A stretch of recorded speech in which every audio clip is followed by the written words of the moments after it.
Good morning, guys. Morning. Is everyone okay? Lyons, are you okay? Alice, are you okay? I'm okay, very okay. Lyons, we can't hear you.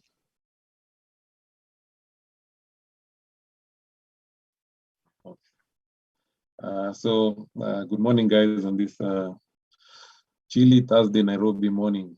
And today we are gonna be talking about photo editing and retouching. So with me, I have Alois Iteba. He's a husband, he's a father, an ordinary guy, and a creative mind, as he likes to describe himself. He's a self-taught artist, and he specializes mainly in composites. He's the founder of Chrome Studio. You probably have seen his work around on our socials. And yeah, so he's gonna be talking more about what he does today. And then we have Simon Lyons. Simon Lyons is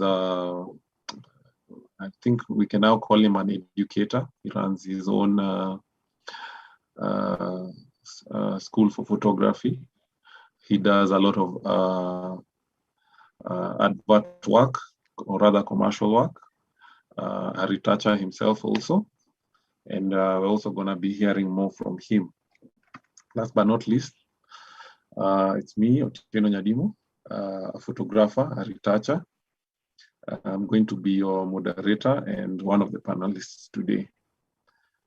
So without further ado, I think we can start, and we probably will talk about the basics of photo editing and retouching. So I'm just gonna maybe touch on my workflow, and then I will give the others a chance to speak about the basics of photo editing and retouching. So my workflow mostly involves Photoshop and Camera Raw. So I always start on Camera Raw, and the best way I do that is through Adobe Bridge, basically. So I sort my images on Bridge and then open the Camera Raw that's embedded inside Bridge. So maybe I can just pull up Bridge for a second. Just a moment, I share my screen.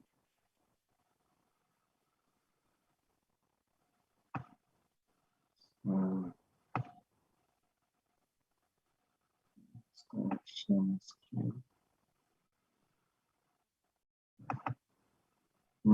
Seems like I can't share my screen.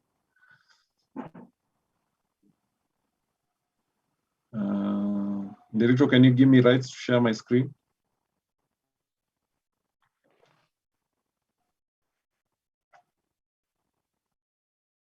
Just a minute, guys.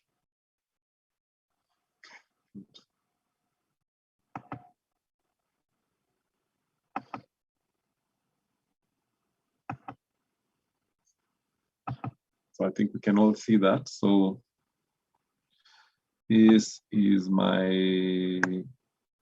Adobe Bridge. So I'd probably, from a shoot, I'd probably have way more photos here. So I'd just maybe select this, and this is a JPEG. So I just do that and open in Camera Raw.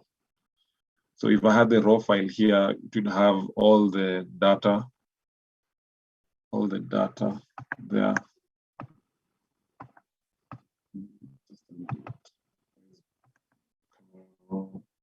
Can you guys see the Camera Raw plugin? So yeah, that's basically how it looks like. It basically looks like Lightroom because they run on the same engine. And then I do all my adjustments here my white balance, my exposure, contrast, highlights, shadows, whites, blacks, texture, clarity, and all that good stuff. The details here, the detail slider, adjust all that, and then color mixer, one of my favorite tabs here, because you get to play around with color. Like if I had to just play around with red, I don't know if you can see that on the lips and the eyes. It's very sensitive, and even more sensitive when you're using a raw file. So yeah, do all that, and then I'd basically open the same image in Photoshop as a smart object. As you can see down here, I've set my raw to always open as an object. So I just press that and it open as an object. What that allows me to do, just one moment.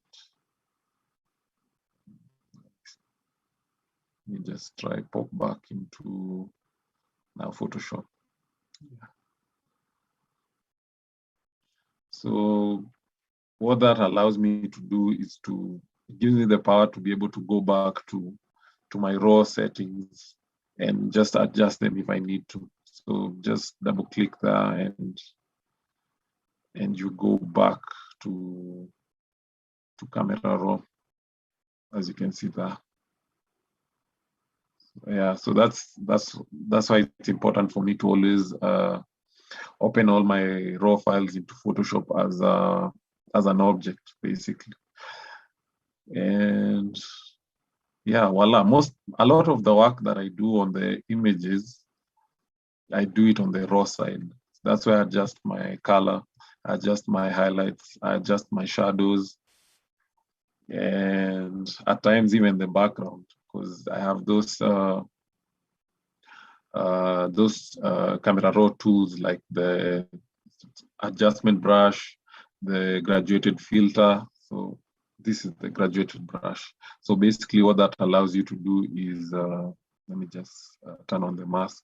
It's like select a spot. So like I'd select there. And then with that, I can basically edit just that spot. So it comes in pretty handy when preparing an image for retouch. Yeah, comes in pretty handy when preparing an image for retouch. Then there's I guess the graduated filter. This one does the same thing, but now brings it as a slider. So you can see like on the one side is where all that will be applied. So yeah, I think I'm gonna maybe leave it there so that Lyons and Chromes can take you through what they do to prepare the images for retouch and composite. So Simon, can you hear me, Simon? I don't think you can hear me. Let's start with Chromes. Chromes, maybe you can take over.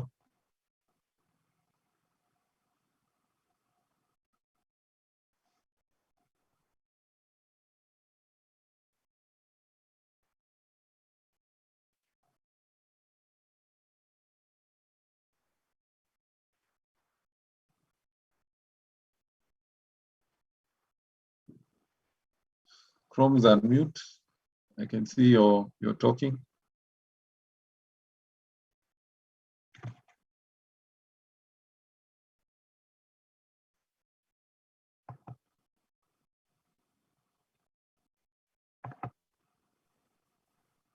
Great. Yeah, Chrome's, I think we can hear you now. Okay. Yeah, so maybe you can just take us through what your typical preparation workflow looks like. Before I do that, I think I'm gonna talk about the types of photo retouching we have. Okay, that's great. Yeah, there are like 5 types actually. We have the outdoor, talk of events, talk of wedding, birthdays, graduations. We have for the catalog e-commerce. We have for portraits, product and the commercial shoots. We have for commercial advertising, yeah. So for outdoor, actually I do retouch for all the categories I've said. So for the outdoor, the end goal is to maintain the natural look. The main thing to adjust is the brightness, contrast, and color. No heavy retouching done on the picture. Skin retouch is so minimum in this case, I think, yeah. But thanks to technology, we have presets. You can make your own, or you can download them, which are ready. It's a matter of tweaking them to see if they sit well with what you're trying to do. For the catalog e-commerce, mostly they are studio portraits, basically making the picture aesthetically pleasing to the eye. Make sure the color correction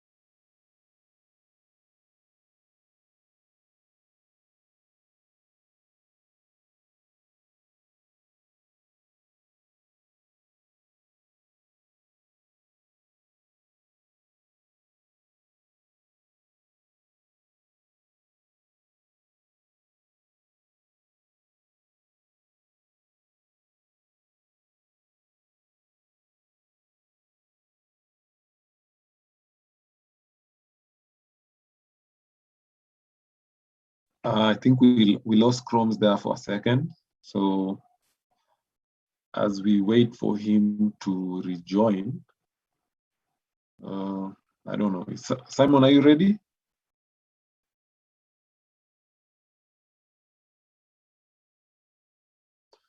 Okay, I guess not. So maybe I can just maybe continue showing you what I do for preparing my images for retouch. So I'm just gonna share my screen once more. I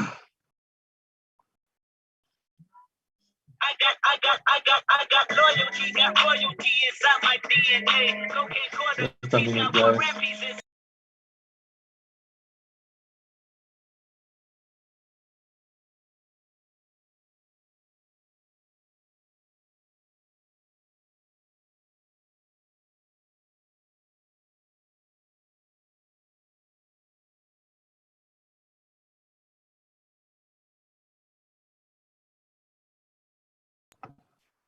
So as I was saying, sorry about that.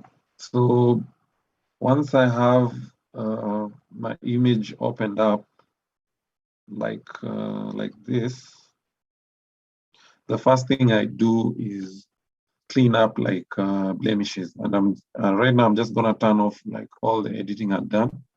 So basically, this is how the the image looks like. And luckily for me, when I was shooting, I shot quite well. I tried to soften the light, so the image basically doesn't have like a lot of issues to sort out. So the first thing I do is maybe sort out blemishes, pimples, things like that. And for that, I just open like a new blank layer. Then probably zoom in to see. And I think this spot in particular popped up for me.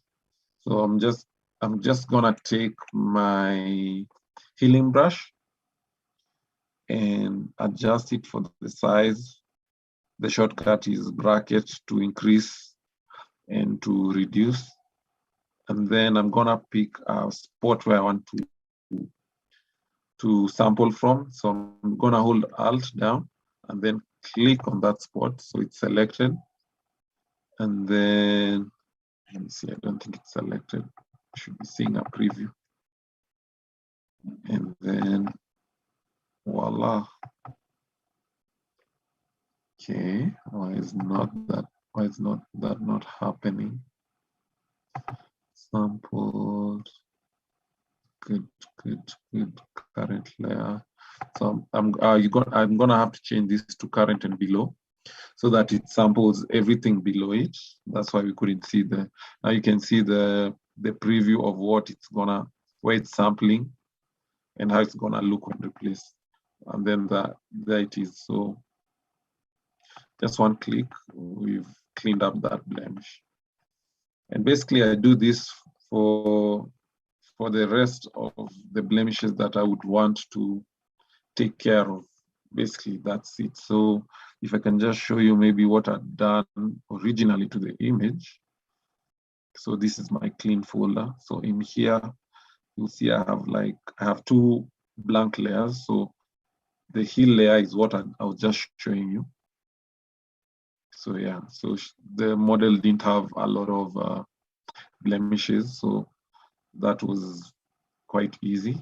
And then the clone layer, I normally go to this when it's a big patch that I want to take care of. So let's say, for example, I'm just gonna close that.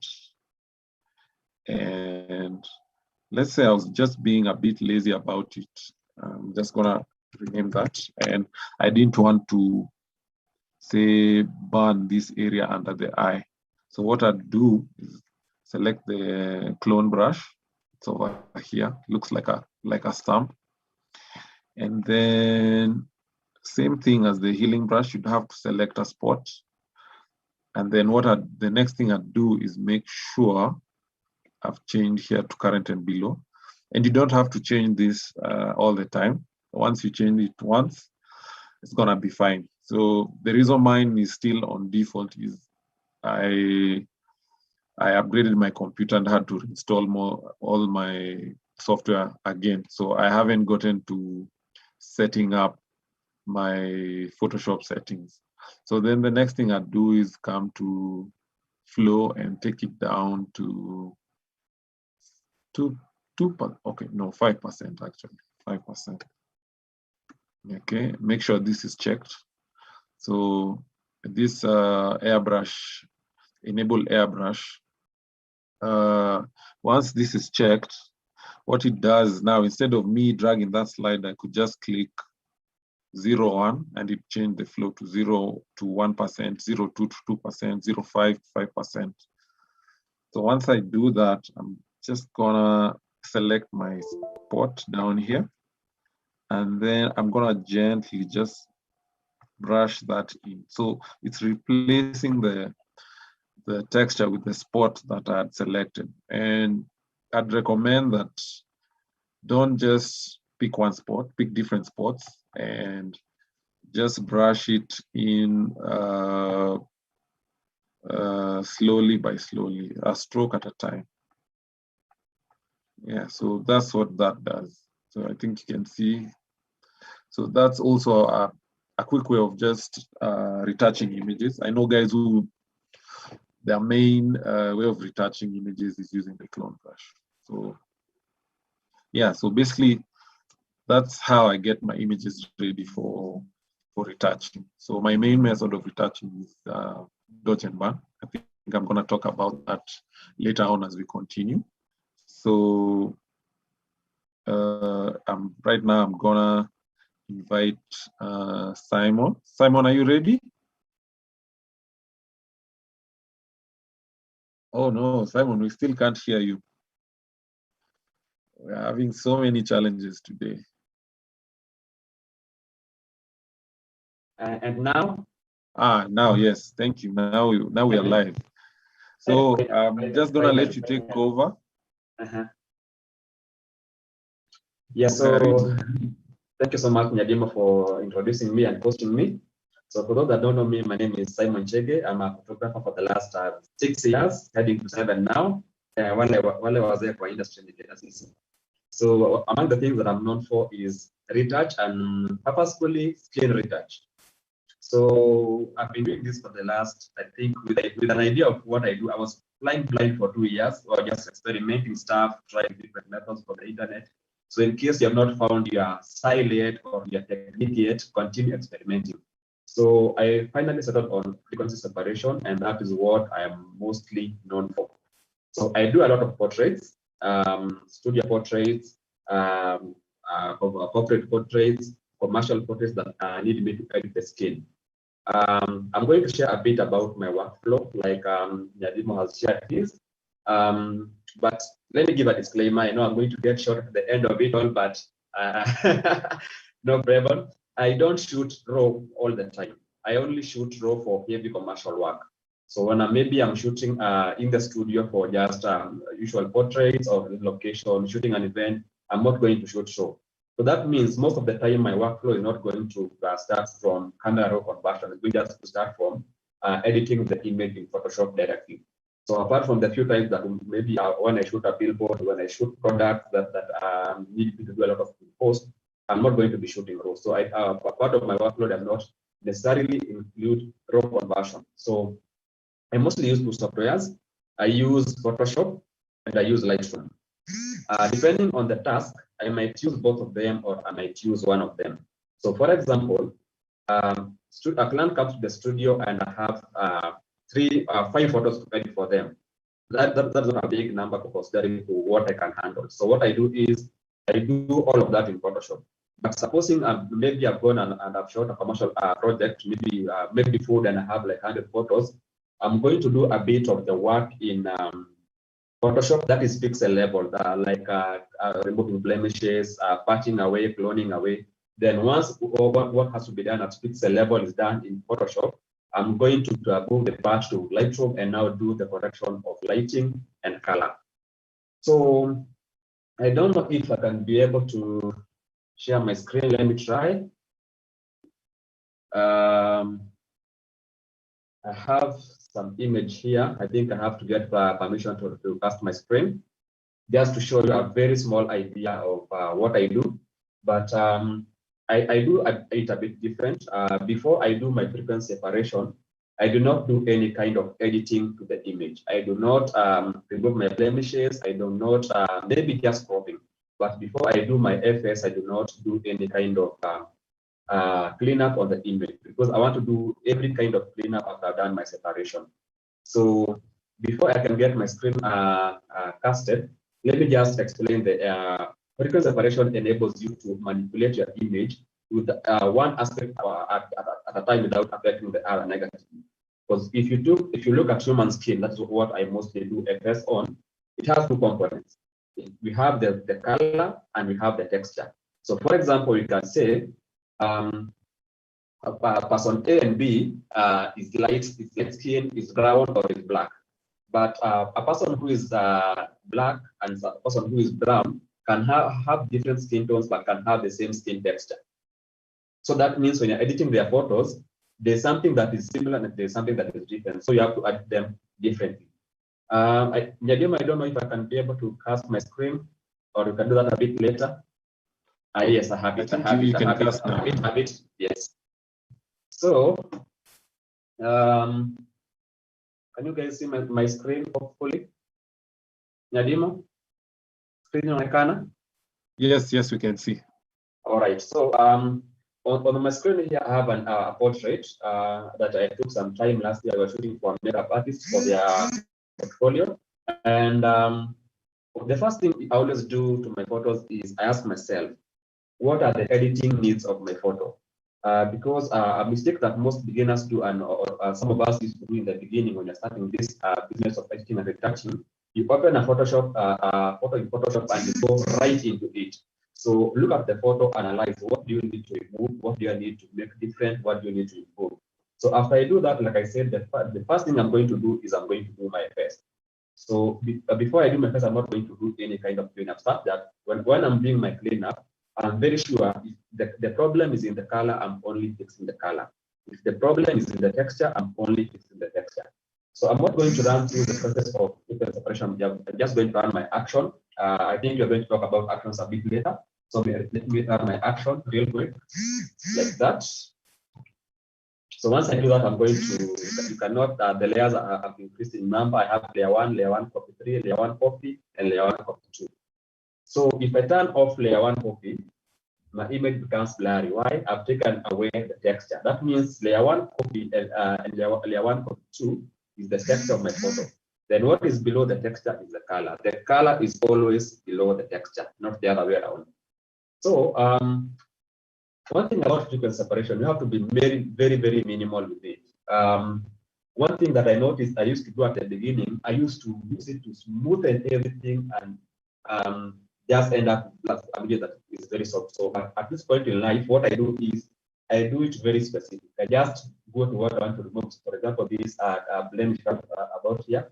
Adjust my brush, then I'm just going to circle it away like that, and you can see it's gone. So you have to do this very carefully and with a very keen eye. So it takes a lot of time, it takes a lot of effort and a lot of concentration. Let me just brush this particular area. I'm using the mixer brush. Let me just do this real quick in about less than a minute. Just this at the left side of our face so that you can get an idea of what happens when you use FS to clean up your images. That is good enough because our skin is not very problematic. And now you can see when I turn that off, something is changing. Do you know what is changing? The blemish is gone. But regardless of taking away the blemish, my texture is still very intact. So in a nutshell, that is what frequency separation is all about. I'm going to hand this over back to Nyadimo so that they can trace alloys and we proceed with this. Yeah, thank you guys.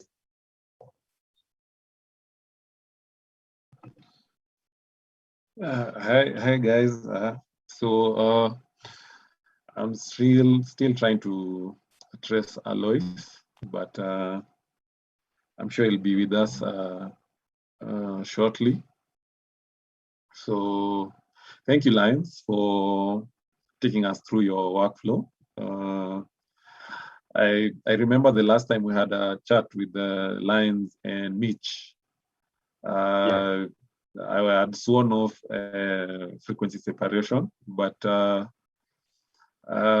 good thing about being a creative is you can change your mind. So of late, I've been thinking about it. I've seen Lyons, what you do is frequency separation 2.0, right? sort of. It's a bit improved as compared to what I was doing maybe 2 or 3 years ago. Yes, because I noticed what makes a face note a very good editing tool in quotes is because we use it to smoothen, not to clean the image. For example, when you use Photoshop to edit your portraits, you use D and B to clean the portrait, not to smoothen it.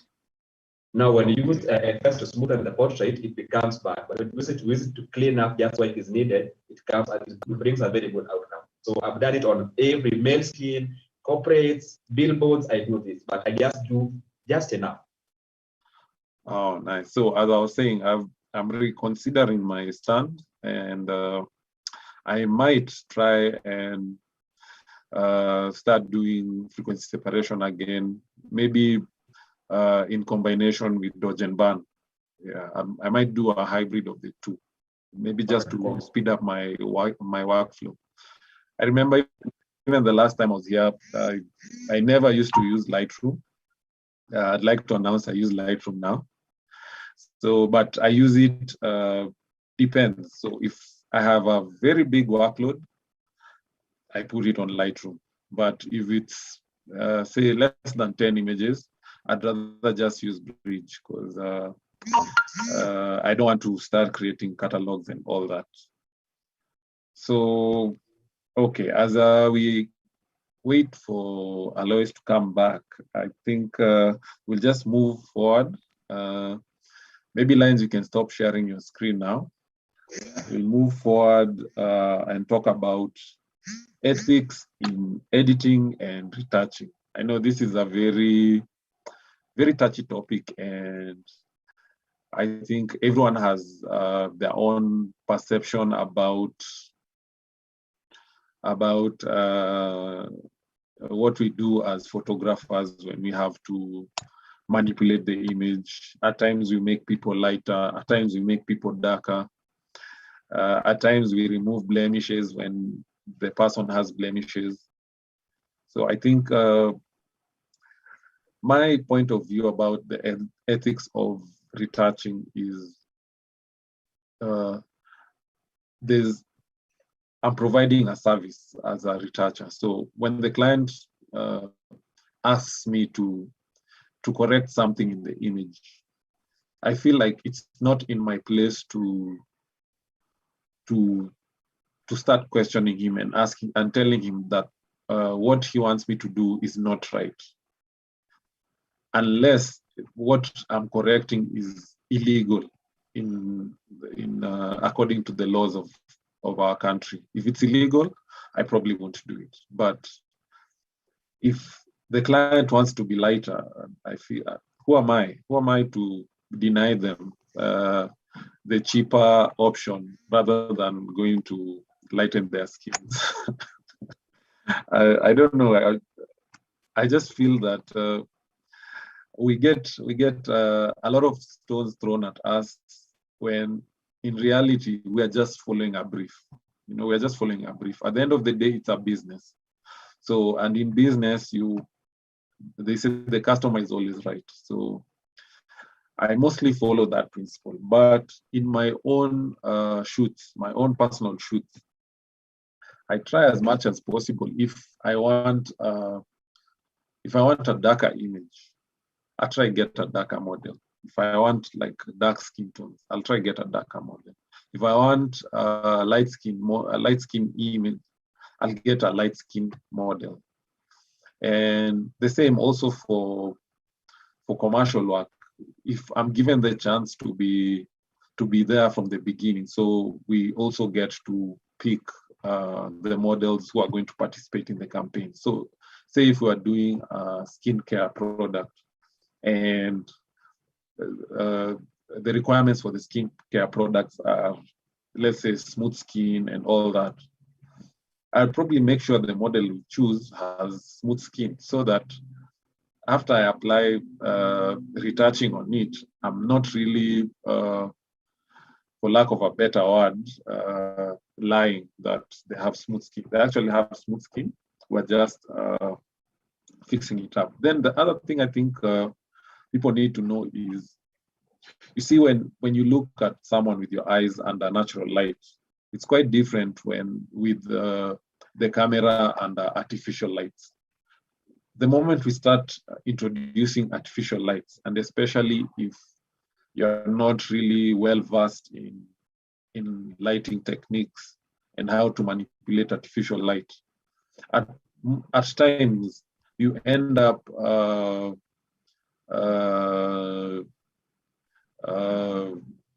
what can I say? I don't want to say spoiling the person's face, but when you introduce artificial light, certain things get exaggerated, the shadows get exaggerated, the highlights might get exaggerated. So those are the things that we're normally trying to fix while retouching. It's not always about manipulation, that every time we're trying to reduce the size of your nose or increase the size of your lips or your cheekbones. That's not what we do all the time. A lot of the times we are mostly correcting mistakes that were done on the shoot. Yeah, so I don't know, Lyons, do you have any comments about the ethics of retouching and photo editing? Yes, I can say a word or two, because it's always said that retouchers won't see heaven, because because we do things that make people a bit different. But personally, my rule of thumb is when I'm retouching or when I'm editing, I'm just trying to change what could not be changed in camera so that the person looks like the best version of themselves. So that means unless I am required by a brief or by the client, I'm going to retain the skin tone as it is. I don't make people lighter or darker. I'm going to retain the skin tone as it is. I'm going to retain the facial dimensions of the eye. I'm not going to maybe elongate the nose a bit more, sharpen it a bit more. I'm not going to manipulate the cheekbones. Because I don't know what you think about this, but I think in the retouching world, there's a lot of ideologies that have been put into our minds as Africans that will not really work in Africa. For example, ideally in the globally, the ideal model has a very long nose and very sharp cheekbones. When we come to Africa, our faces are not as elongated, our noses are not as straight, our cheekbones, our faces are full. Tumekula bana, ndio. So I always say, if I take a shoot a Kenyan model who does not have very protruding cheekbones or a very straight nose, and I cut them to give them that, I've created a new person, which is not there. So unless I'm required by brief, because sometimes we don't make these decisions ourselves. We are told, come and shoot this and this, then edit this and this. Can you do that? Yes, I can do that. But when I have created control, for example, it is a personal project, or it is maybe a client that I can maybe convince into loving their shape a bit more instead of me changing it to something else, I'm going to always try to stick to people as they are. So your skin tone, your facial structure, your body structure, always start within that most of the time. So I don't shift from that unless I am required to by a brief. Nice. So yeah, the guys who had issues with retouches, I hope we've cleared up a few things. And then also I might add that, you see, not long ago, a lot of makeup brands didn't really focus on Africans. So you get they didn't have our shade. So a few of the things we correct is that. So if you have a lighter shade on or a darker shade on, we might try bring it down so that it matches the rest of your body. We wouldn't want you to portray a white person on your face and your hands are clearly telling us you're African. You know, so some of the things we fix. I'd like to acknowledge a few guys. Some guys I can see YouTube. The guys saying Katiku is saying tuko hapa.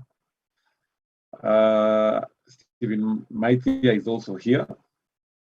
I can see David Waweru, and there's a few questions that have been asked. So maybe we can answer those ones, then we continue with the flow of the session. So Katiku is asking, do you edit with a mouse or a pen and a tablet? And I think we're gonna get two answers here clearly, because we've had this session before with Simon. So I'm going to start off. So personally, with a pen and tablet, and it might be because of the method I use to retouch. My primary method of retouching is dodge and burn. So dodge and burn requires a lot of shading here, shading there. Because what dodge and burn does is basically I'm adding light and subtracting. It's just painting with light or subtracting the light on the face. So for that, I feel like if you can do that with a mouse, you might have a lot of wrist problems because you're constantly moving your hand. You know, like you're always like this. Like if you can see me on like on a 2-hour editing session, I'm always just shading. My hand is on the right. I know my tablet like the back of my hand, so I'm looking at the screen and I'm just shading places here, there. So I have to use a pen and a tablet. I highly doubt you can dodge and burn with a mouse. And if you can, that is witchcraft, by the way. If you can, that's witchcraft. So I'm going to hand over to Lyons to tell us what he uses. Either the floor is yours. Yeah, so for my case, I use a mouse. This one in particular here, let me just show it to you guys. Here I have two mice. I have two mice here. Simon, yes. Before we continue, do you mind just see you? It's just up there. Down here, there's a place where there's share screen. I think it will give you the option to stop sharing screen. Just move your mouse on the screen, you probably see it.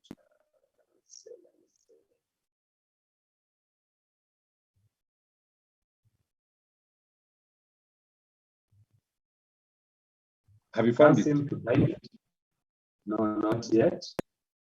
Up there where you see you're sharing your screen, if you press that, you can stop sharing. So now I've even lost the main window. I cannot even see myself or see you. Or you see where there's the video place where you can turn on your video and off. There's like a pop-up there. Then you go to video settings. Mhm. Then you see share screen. Most likely, Lyons is at the top of your Lyons is. Oh, you've found it now. That's fine. So we good now? Not yet, not yet. So at the top of my screen, I see a menu. I see stop video. No, not stop video. Mhm. But I can't see the share screen menu from my end. And down there where you can see participants, chat, and then there's share screen. It's a very small. Can you see that? There's a very small green line at the top, a thin green line on the top of your screen with a red end. Oh yes, at the top of the screen. Top share. Problems with using multiple displays. It was on the other window. Sorry, guys. So I can pause share. Yes. What? That is it. That should work. Not yet, not yet. We're still seeing your desktop now. Ooh. It's at the top of the screen. There's a slim line somewhere. Very thin line on the top of one of your screens. And it should have a red button saying, a red rectangle saying stop share. On one side of that very slim line is green, and then at the end should be red or another color saying stop screen share. Yes, I found it. Good. Sorry, guys, but I'm sweat, man.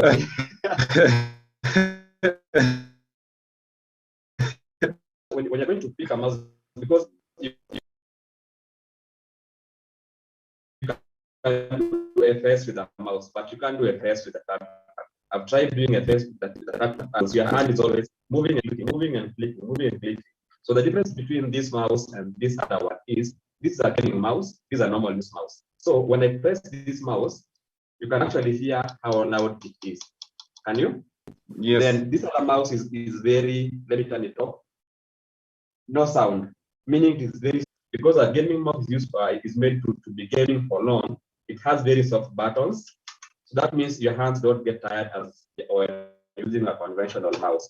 Then they also come with a few extra keys, because on the side here, I can navigate my files back and front, and also it has two scroll wheel. So I can also adjust my DPI. The DPI is the sensitivity of the mouse. So if you want to work using a mouse, please get a gaming mouse. You can get this at around 1,200 shillings off on Kilimall. Yeah, this is my second one. The one I gave to someone, and it's very nice. I've been using it for years. Very perfect. Oh, nice. Okay. So maybe I can also just show my tablet. A very old model, but still gets the job done. I don't know if they still make the bamboo tablets. It's a Wacom tablet, but the model is bamboo, but gets the job done. So next, I can see more people have come in. I'd just like to acknowledge them. I can see Slowy Media saying he's in the house. Ken Fupi is also there. Chris Njoka saying good session. LJK Films, neat session. C Masila following. C Masila saying kindly share your IG handles. We follow back for more learning. So Lyons, I think you can do that on the chat sessions. And then there was another question. So David Waweru is asking, what is the difference between flow and opacity? So now, just a minute, I might have to share my screen to be able to.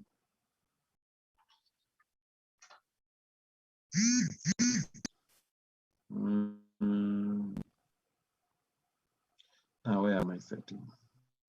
Here we are. Share screen. So Lyons, I'm going to ask you to do something. I don't know if you're going to be able. So down there, there's a place where there's participants. Can you see? Yes, I did. Yeah. So just click that. And then go to my name, and then where there's more. Have you seen more? Yeah. I think just click there and make me a host.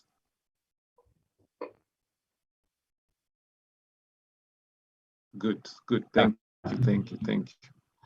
So I'm gonna share my screen so that I can demonstrate the difference between opacity and flow. So I'm gonna just open a new tab. So we have a nice new tab there. Then I'm gonna take my brush, and so up here you can see there's flow and then there's opacity. So I'm going to start with opacity. So let's say I make this let's say 20% opacity. So I'm shading with black. So I'm gonna hold down my mouse. That's left click. So when I hold down my mouse, you see I'm just shading, but it's at 20%. It's at 20% until I let go and shade again. Then it's gonna add another 20%, and then it's gonna add another when I let go, and so on and so forth. So the best way to do this is I'm gonna have a new layer on top, so it's easier to do that. So I'm gonna name this opacity. And then I'm gonna open another layer to demonstrate flow. So flow, what flow does, what flow does is this. So I'm gonna bring back my opacity to 100. I'm gonna disable the airbrush for it and enable the one for flow. You remember what I told you? Now I can use my numbers too. I can use my number pad to adjust the flow. So what flow does is, so I'm just holding and shading, basically left click and just shading without letting go. So flow has a build up. So you see I was at 2%. So it keeps adding until it reaches 100%, or till you let go, basically, till you let go. So I think in the middle there, it's at 100% now. So that's the difference between flow and opacity. Now for my workflow, for dodge and burn, flow is what I use most, because as I'm editing, I like to gradually build up my adding of light or subtracting of light, basically. So let's go back to this image. So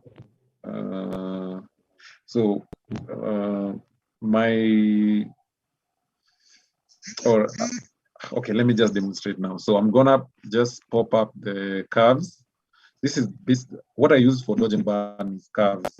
So I'm gonna add light, and then I'm gonna make the mask black. So basically it's not showing anything. So white reveals, black conceals. Then while I'm on the mask, I'm gonna take my brush, and since this is now dodge, it's always important to just name your folders.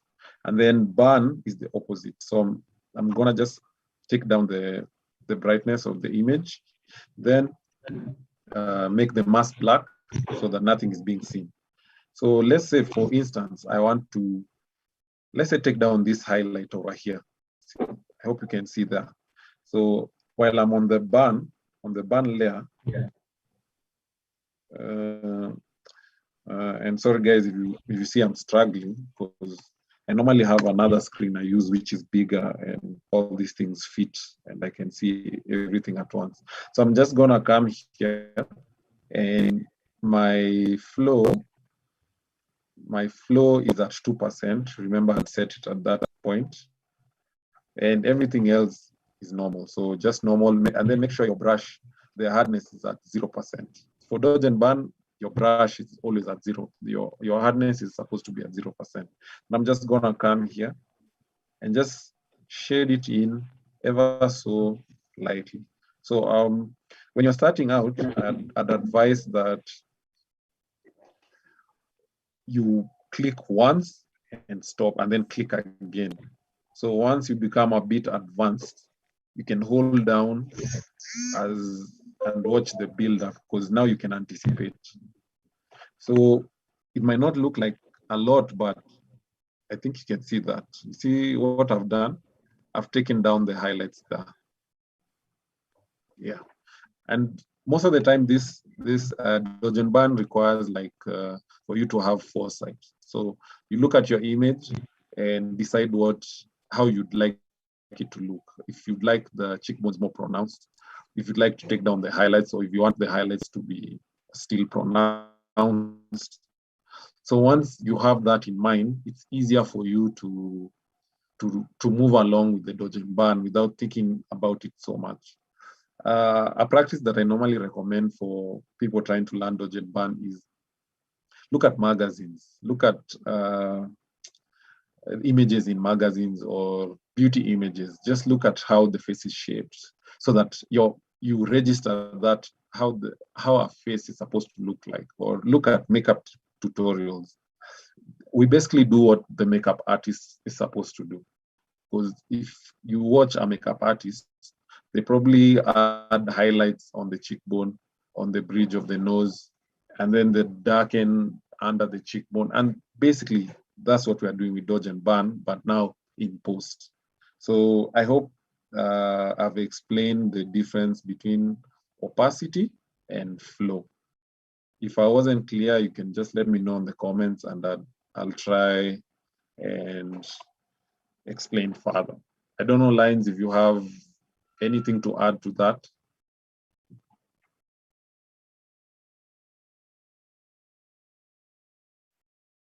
Lyons?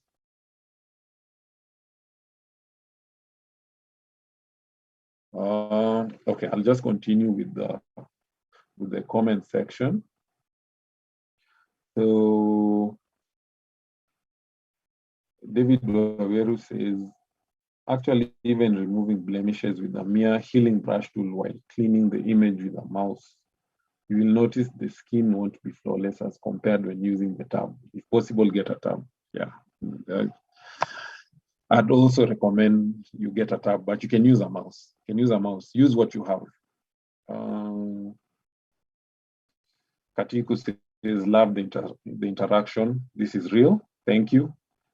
Chris Njoka is asking, is retouching different across light versus dark skin models?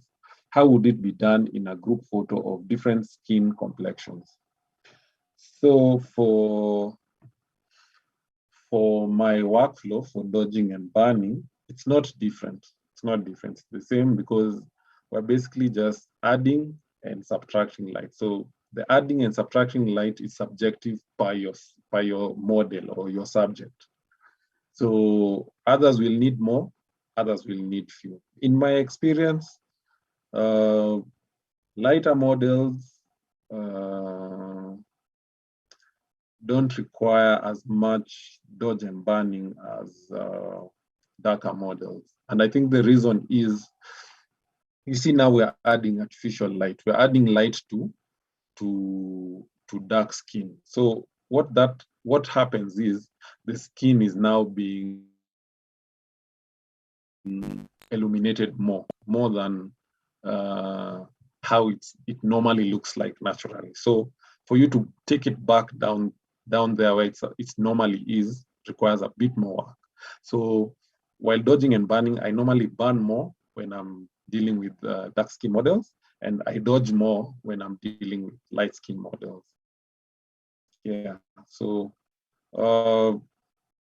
I think basically that's the difference.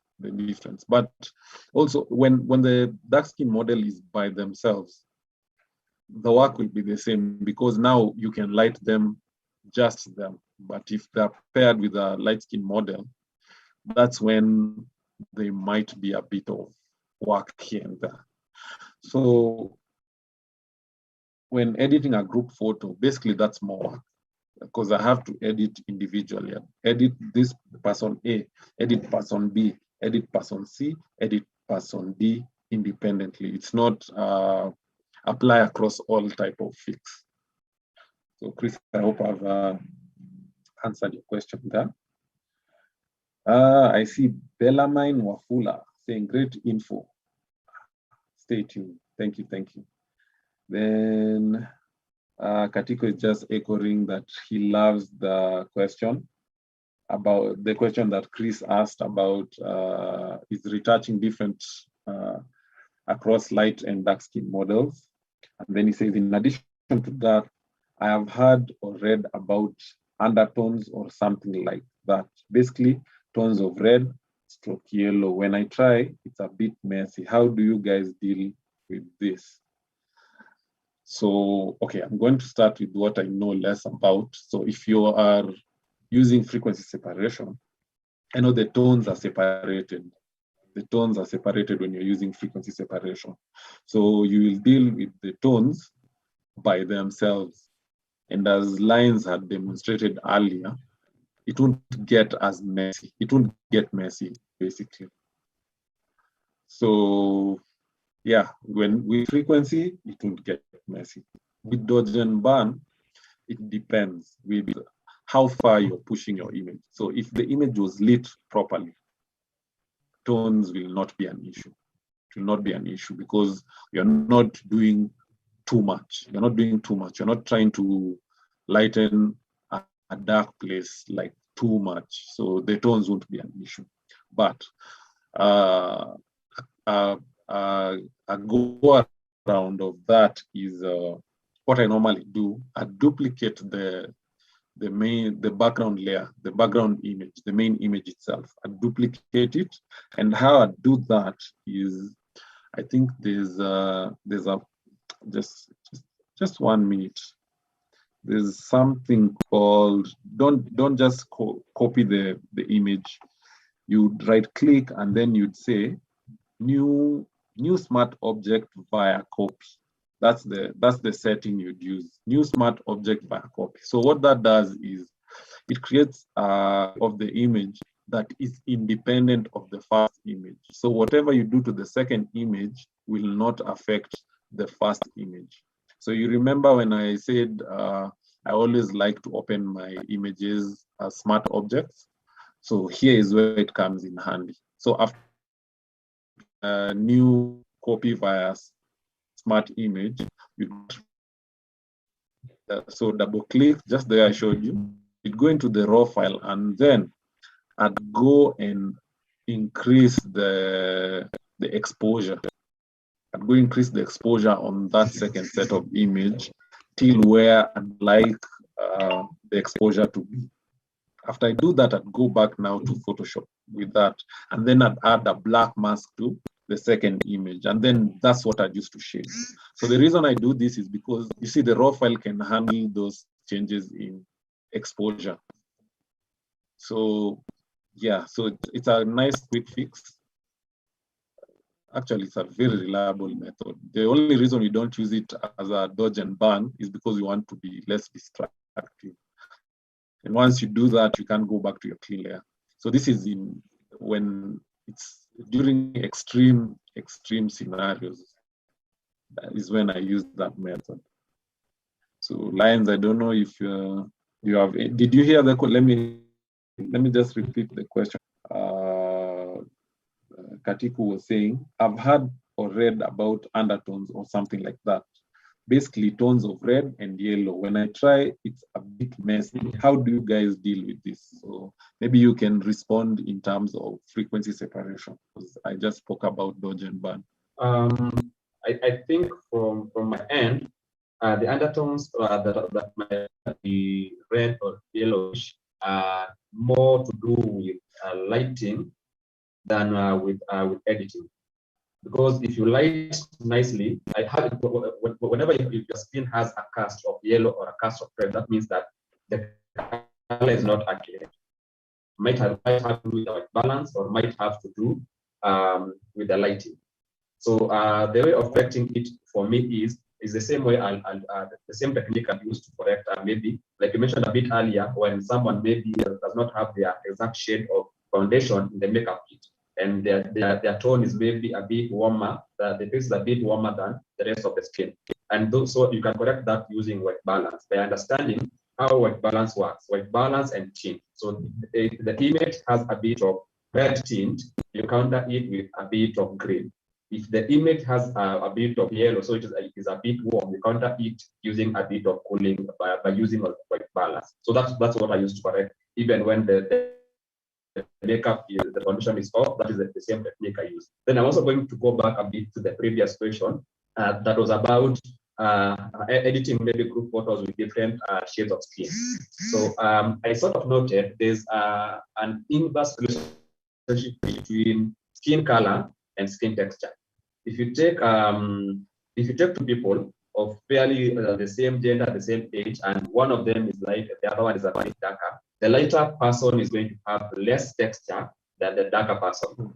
So since the darker person has more texture, that means their blemishes are going to be more pronounced than the lighter person.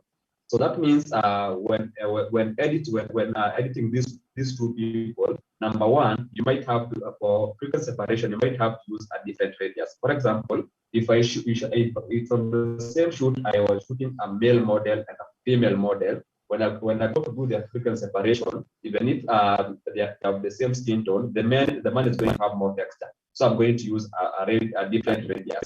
But in the case of a group photo, you might not do. Supposing the group has 6 people, you can't do 6 separations for each of them. So the way of controlling that is controlling your mixing. So I always say, let your mixing be proportional to the needs of the image. So even in the same photo, in a photo with 6 people, once you do the separation using the same radius, these people are going to have a different amount of skin texture and skin color left for you to separate and for you to mix. So you can do on the same group photo. For the lighter person, you do less mixing. For the darker person, you do a bit more mixing to bring them to something close. Because you can't do 6 actions on one photo unless you're paid very expensively. Yeah. So I'll just touch a bit on what Lyons has said about light and dark models. So the question about the time it takes versus a light and dark. So since the blemishes are more pronounced on a darker skin model, it's gonna take you a bit more time. Honestly, I've noticed that, but I love that challenge because that's our skin tone. So I really love working with dark skin models. It takes a bit more work, but at the end, you're just happy with the results. So I know you were supposed to talk about our workflow, and I see time is running out. And Lyons has touched a bit on his frequency separation, and I've touched a bit on my dodge and burn. I see there's like one more question. So just before that question, I'm gonna talk a bit more about dodge and burn, and Lyons gonna talk a bit more, or rather in brief, about frequency separation, and then we can go to that question and any other question, then we can close the session. So dodge and burn. So my primary tool for dodge and burn is, of course, the brush tool and the curves tool. So I think I demonstrated a bit earlier, but maybe I can just share my screen once more. Okay, here's Photoshop. I'll share. So here, if you check my layers tab, you'll see I had created 2 curve curve layers. So one I named Dodge, and you can see what I did. I just pumped up the light, just ever so slightly, not so much, don't overdo it, just a bit up. And then I also did burn, and I took down the exposure. So if I can just disable the layer.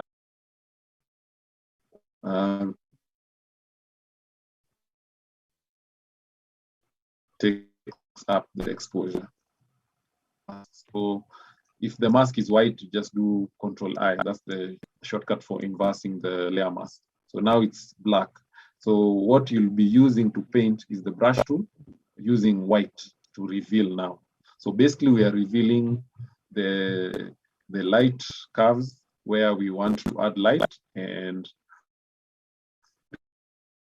revealing the dark curve layer where we want to reduce it, in a nutshell. I know there are guys who use the 50% gray, but in my own opinion, this is simpler and less complex. So that's it. There's nothing about blend, but if you feel like it's affecting the color, you can change the blend mode to luminosity. So luminosity will only affect the exposure. It won't affect the color or anything else. So basically that. So after I do that, I just basically a game plan like what Lyons said. So you look at your model and decide what you want to do. So like for this image, I loved how the light fell on her cheekbone over here, and you can see it's a bit pronounced. So I'd like to maintain that, but I'd like this transition over here to be a bit more smoother. And I think the key word while dodging and burning is making the exposure smoother, so that it's moving from shadow to light smoothly. So like over here, I'd maybe burn a bit over here so that this part matches, gradually transitions into the lighter part. And then I'd come over here and most likely I'd dodge a bit here. You see this shadow? I'd dodge it so that it matches this other side. And there's maybe a bit of burn somewhere here. I'd have loved to do it like practically, but time is not on our side. And then maybe these areas over here. And so let me show you what I eventually did. So I'm just gonna turn off these ones because our method is non-destructive. You can always go back to this original layer whenever you want. So there, so you see how what I basically did was just smoothen the transitions. That's what I did. So where there was like a dark shadow in the middle of a lighter patch, I took off that dark place so that it blends well. And that's now the illusion of smooth skin. So in my case, the texture now gets to shine because we're not dealing with different exposures that are not blending well. So that's why I like dodge and burn, the non-destructiveness of it all. And if I felt I went a bit far, I could always just go back to the layer itself. And yeah, again, guys, you're not limited to how many burn and dodge layers you can open. You can open as many as you want to deal with specific areas or to add on to. At times you dodge and it gets exhausted, and so you add another one so that you can get it to where you want it to be. So like in this particular case, I think I had like 3 sets of dodge and burn. And you'll get the dealing with different areas, basically. Yeah. So yeah, basically that's it. And then maybe what I add on top is this color fix layer. So this color fix layer is basically a plain layer. Change the blend mode to color, and then now you come sample. You take your brush tool. So sampling, you use Alt. You sample a particular area. Sample that color. Just a minute.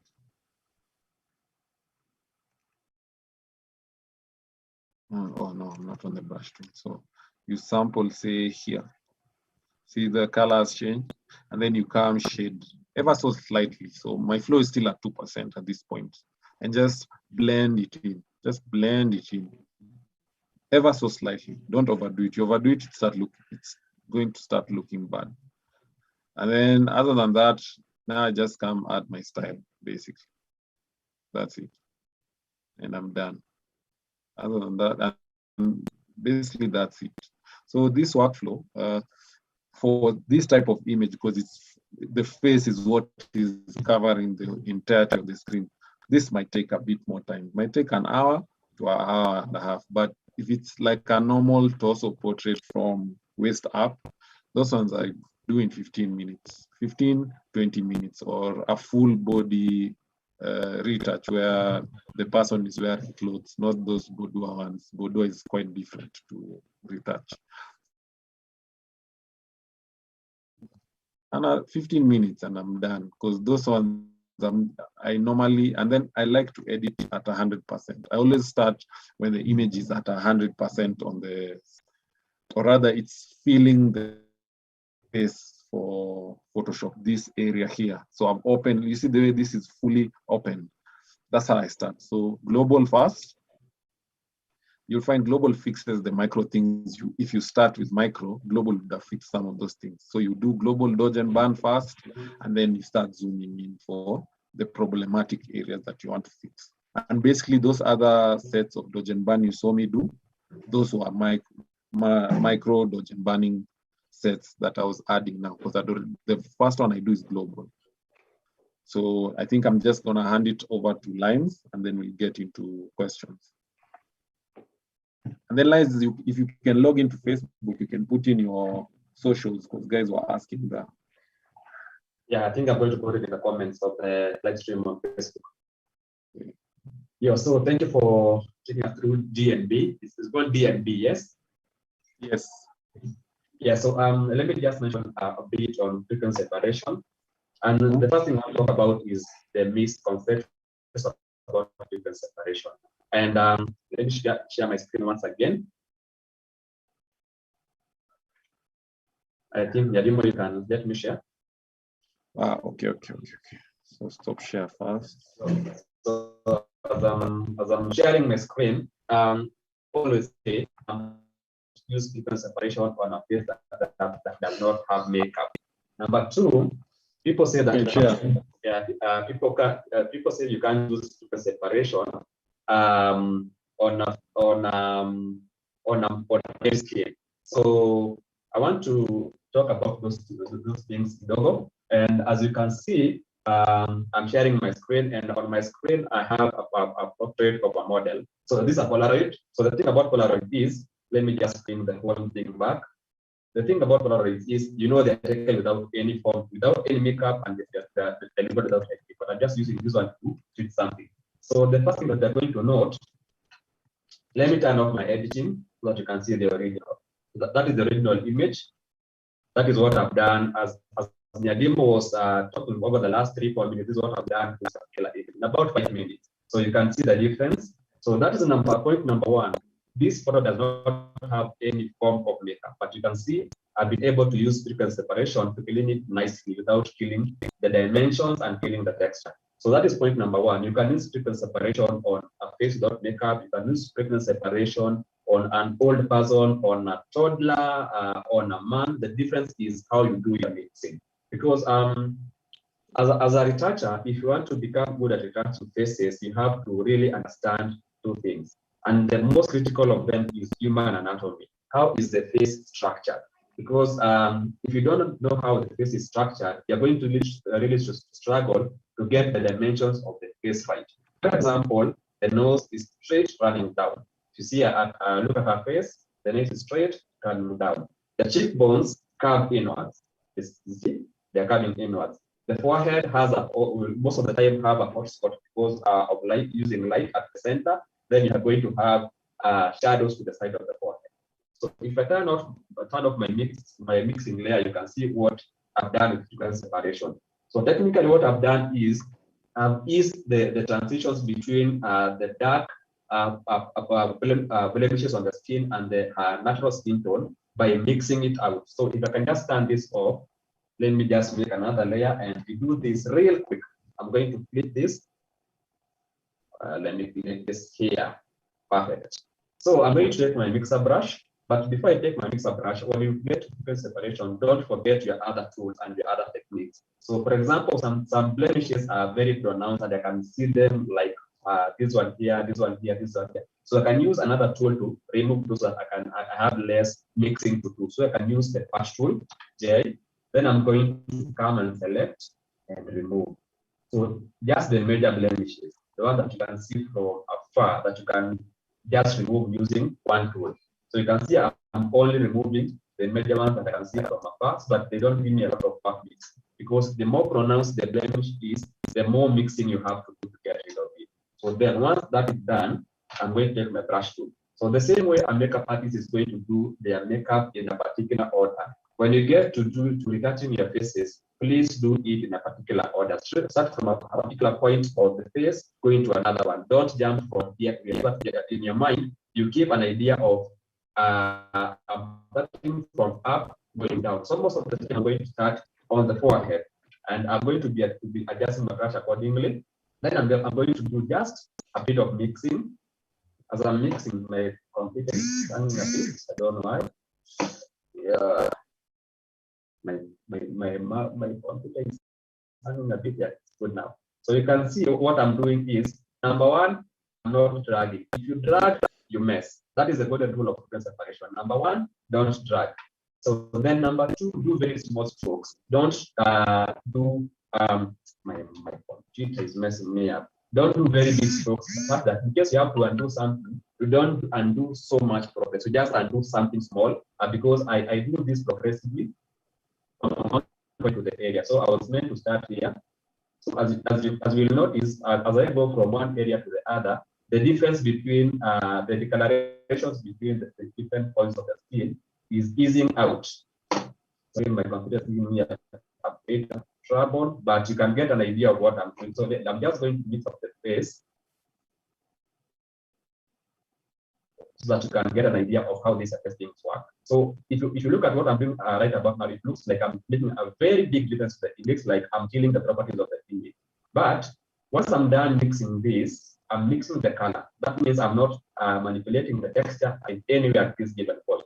So once I do enough of this, because of time will not be doing so I over. Bring up and delete. This does it. And that is like just 2-3 minutes of work. And remember, I'm here to fill in the texture. So that is the whole idea is you have to do that. It's like the makeup artist will come and apply spots of foundation, then blend it out. So when you're doing frequency separation, you're mixing, what you're doing with your mouse is what the so actually dodge and bud and frequency separation are soft copies, soft versions of makeup.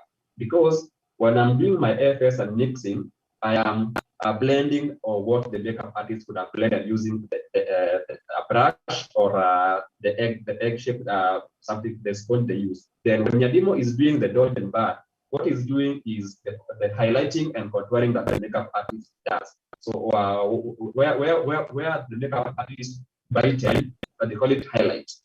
Then your demo is going to, which is dodge and bud. I always confuse the two terms. But where the makeup artist is going to highlight, your demo is going to brighten. Where the makeup artist is going to darken, your demo is to contour, and your demo is going to darken. So you have to really understand human anatomy. How is the face? Because the moment you start dragging around and feeling the dimensions of the face, you make people thinner, you make people fatter. So bear in mind the dimensions of the face. Then if there is makeup, bear in mind the makeup, because if the makeup, the foundation, the makeup artist contoured and then you highlight on top, you're doing something counterproductive. So then, like I said, I guess I can work on any kind of skin, old skin, young skin, female skin, with makeup, without makeup, male skin, all of them. So I think because of time, we were not dig so much into this, but luckily, if you go to my YouTube, I'm going to share the link in the Facebook video. You can get a whole playlist of I think around 12 videos on the separation, the process, the theory, the actions, and everything that you need to know about the separation. let me just mention just one last thing when I had of the demo. If you check my layers panel, you're going to notice that I have 5 layers. I have the original image at the bottom, then I have 2 copies of the color, that is layer 1 and layer 1 copy 4, and 2 copies of the extra. So the essence of making the extra copy is frequency separation is very messy, and you can mess after you have done 60 steps, so you can't undo the point that you messed. So these the new copies are backup. In case I mess here, like I was doing here, let me say I mess something, I can just delete this, then make another copy of the color and clip again and continue mixing without having to do the whole separation again. So always we call them backup layers. So the layer 1 copy and the layer 3 copy, on top of each other, they are backup layers, and that is why you do your editing, not on the original, not on the master copy. You do it on the backup copy. So I think you guys can reach out to me. I'm going to share my link to my YouTube and my Instagram on the Facebook page, so you can talk more about this, because I think we might need a day to do everything that we can talk about. Imagine a demo. Yes. This might it might take a while. Yeah.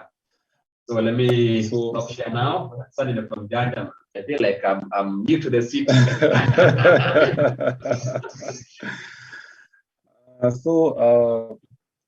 David Oyer was asking, since frequency separation is not my thing, that's directed to me, apart from global dodge and burn, how long does it take you on micro dodge and burn? I think I've answered that. So micro dodge and burn takes a while longer, but depends on the image. If it's a full face portrait, it will take longer. That might even take an hour.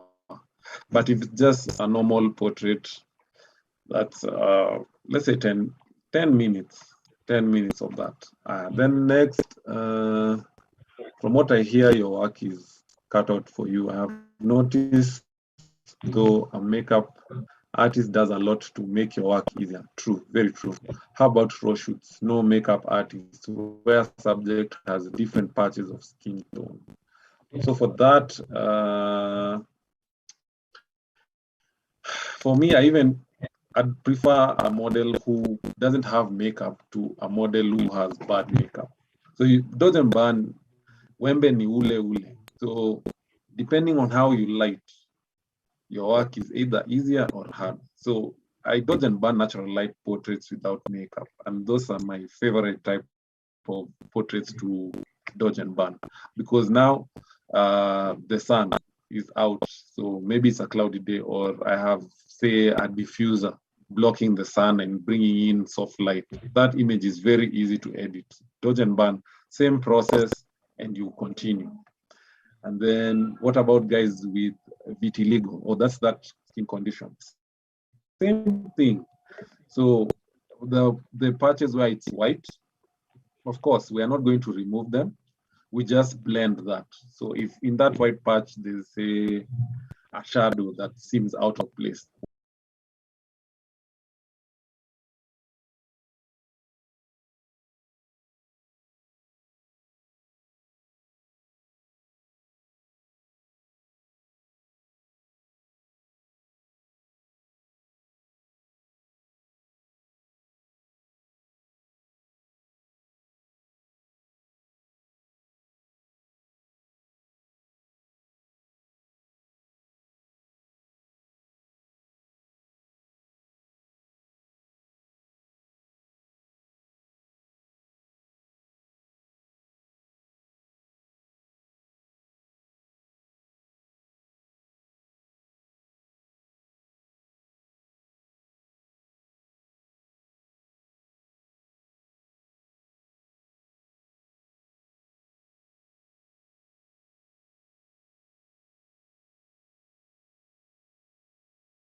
on editing.